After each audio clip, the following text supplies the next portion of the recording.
Hi guys, be the bull welcomes you again. तो कि IBL finance limited का IPO आने वाला है, तो उसके बारे में चलिए बात करते हैं। IPO डिटेल्स देख लेते हैं। IPO डेट 9 जनवरी 2024 से लेकर 11 जनवरी 2024 तक है। फेस वैल्यू 10 रुपये पर शेयर।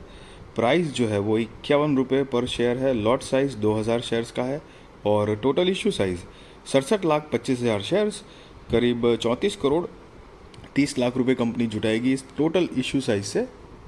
और सारे के सारे फ्रेश इश्यूज के माध्यम से आएंगे शेयर्स, मतलब 67,25,000 शेयर्स, 34 करोड़ 30 लाख रुपए कंपनी जुटाएगी, जिसका बेसिस ऑफ अलॉटमेंट 12 जनवरी 2024 को होगा। और सो इनकेस अगर आपने अप्लाई किया होगा इस IPO में और आपका IPO नहीं लगता है, तो रिफंड की इन्फॉर्मेशन आपको 15 जनवरी 2024 को मिल जाएगी। और अगर आपका IPO लग जाता है तो शेयर्स आपके डीमेट अकाउंट में क्रेडिट भी 15 जनवरी 2024 को हो जाएंगे। लिस्टिंग डेट 16 जनवरी 2024 है। Cut off time for UPI mandate confirmation शाम को 5 बजे 11 जनवरी 2024 है guys. Issue type fix price issue IPO है। लिस्टिंग जो है वो NSE SME है, मतलब गाइस ये एक स्मॉल एंड मीडियम एंटरप्राइजेस का IPO है, मेन बोर्ड IPO नहीं है। सो आपको मतलब नए हो, आपको अगर आइडिया नहीं है कि SME IPO क्या होता है, तो मैंने डिस्क्रिप्शन में एक वीडियो की लिंक दी है। एक ब्रीफ इन्फॉर्मेशन है मेन बोर्ड IPO और SME IPO में, मतलब क्या फ़र्क होता है, फ़ायदा नुकसान क्या है। तो अगर आप चाहो तो जाकर देख सकते हो। Share holding pre issue 1,81,80,650। Share holding post issue 2,49,05,650 है गाइस। अब यहाँ पर reservation retail shares offered 50% of the net issue है। अदर शेयर्स ऑफर्ड वो भी 50% ऑफ द नेट इश्यू है। और आप रिटेल कैटेगरी में हो तो मिनिमम हो या मैक्सिमम हो, एक ही लॉट के लिए अप्लाई करना है, जिसमें 2000 शेयर्स आएंगे। 1,02,000 रुपये आपको जमा करने पड़ेंगे। और HNI कैटेगरी में मिनिमम 2 लॉट के लिए आपको अप्लाई करना है, जिसमें 4,000 शेयर्स आएंगे और 2,04,000 रुपये आपको जमा करने पड़ेंगे गाइस। यहाँ से आपको गाइस एक बात पता चल रही होगी, कभी भी आपने मेन बोर्ड IPO में अप्लाई किया होगा तो अगर डीमेट अकाउंट में 15,000 रुपये है तो हम IPO अप्लाई कर सकते हैं। लेकिन यहाँ पर SME IPO का एटलीस्ट अभी तक का तो फॉर्मेट यही है कि भाई मिनिमम 1 लाख से हमेशा ऊपर की ही रकम चाहिए। मतलब जैसे यहाँ पर 1,02,000 है, तो कभी वेरी करता है, कभी 1,04,000, कभी 1,10,000, 20,000, 1,40,000 ऐसे वेरी करता रहता है। लेकिन 1 लाख से ऊपर की रकम ही चाहिए। फॉर्मेट ही कुछ इस टाइप का है SME IPO के लिए। और मतलब जब भी चेंज आएगा तो वो तब का तब देखा जाएगा, बट अभी इसी तरह का है। और दूसरी बात कि गाइज SME IPO में जैसे कि मेन बोर्ड IPO है, तो मेन बोर्ड IPO में जैसे कि आपने अप्लाई कर दिया और आपका IPO भी लग गया, तो आया तो आपका लॉट में आया, ठीक है, कि एक लॉट लग गया फॉर एग्जांपल। तो जब लिस्टिंग हो जाती है उसके बाद अगर आपको शेयर बेचना है तो मेन बोर्ड IPO में आप एक एक करके शेयर बेच सकते हो। लेकिन SME IPO में ऐसा नहीं होता है। आपका IPO लग गया तो आएगा भी लॉट में और जाएगा तो भी लॉट में। जैसे कि यहाँ पर रिटेल कैटेगरी में एक लॉट है तो एक लॉट ही 2,000 शेयर्स का है। तो मेन बात यह है कि मतलब 2,000 एक साथ आए, आपको बेचना भी एक साथ ही होगा।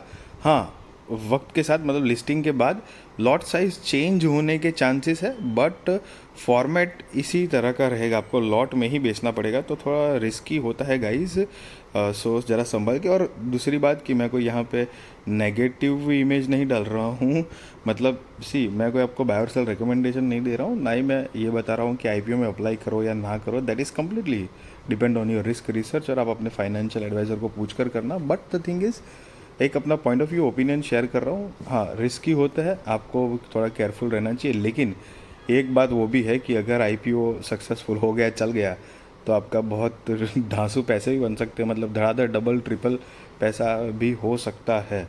तो दोनों तरफ की बात है गाइस।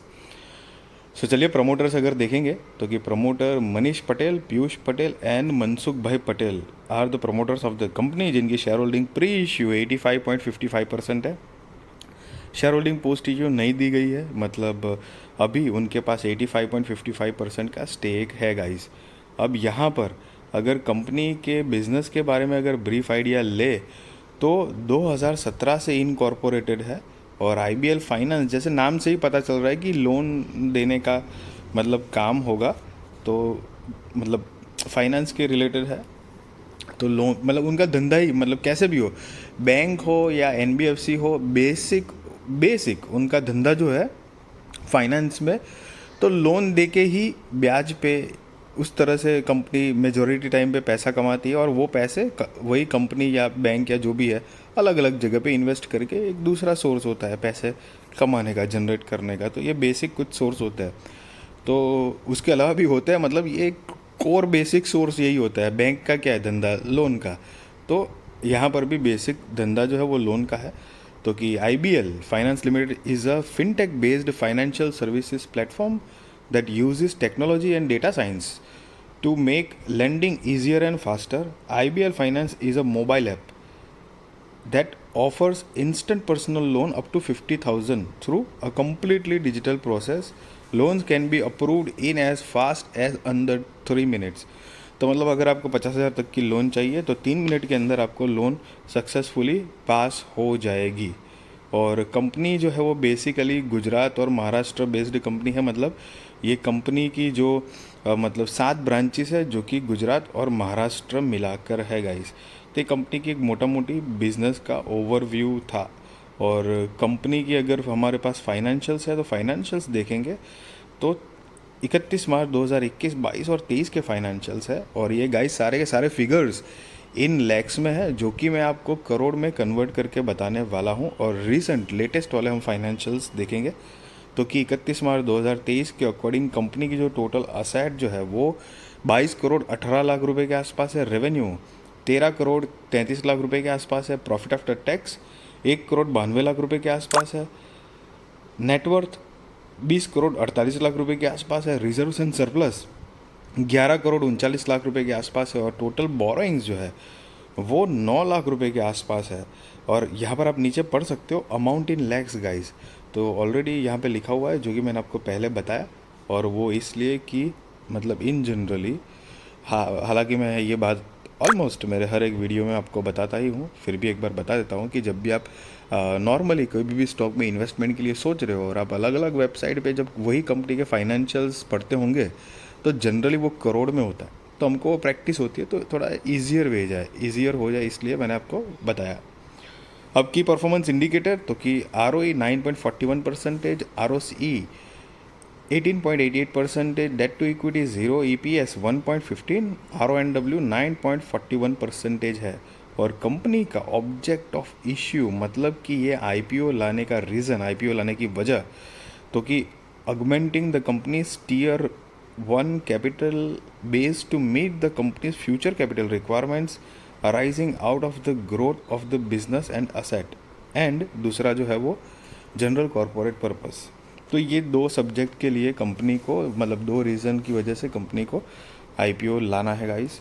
सो गाइस याद रहे एक मतलब SME IPO है। और ऐसा सी गाइस ज़रूरी नहीं है कि SME IPO है तो रिस्की तो होता है उसमें, चलो कोई बात नहीं है, रिस्की तो जस्ट रहेगा हमेशा। बट द थिंग इज़ कि ऐसा ज़रूरी नहीं है कि SME IPO है तो SME ही रहेगा। सी अगर कंपनी बहुत बढ़िया परफॉर्मेंस देती है ना तो वो SME कंपनीज़ को मेन बोर्ड में भी स्विच करते हैं, समझ रहे हो आप। और ऐसा भी हुआ है। तो ऐसी भी बात नहीं है, लेकिन just be careful, like be responsible trader, be responsible investor guys. और अगर ये वीडियो अच्छी लगी तो ज़रूर लाइक करिए, शेयर करिए, सब्सक्राइब करिए। और प्लीज़ मेरे चैनल और मेरे वीडियो को आपके सारे कॉन्टैक्ट के साथ भी शेयर करिए, उनसे भी सब्सक्राइब करवाइए और support me. And thank you so much for watching this video guys.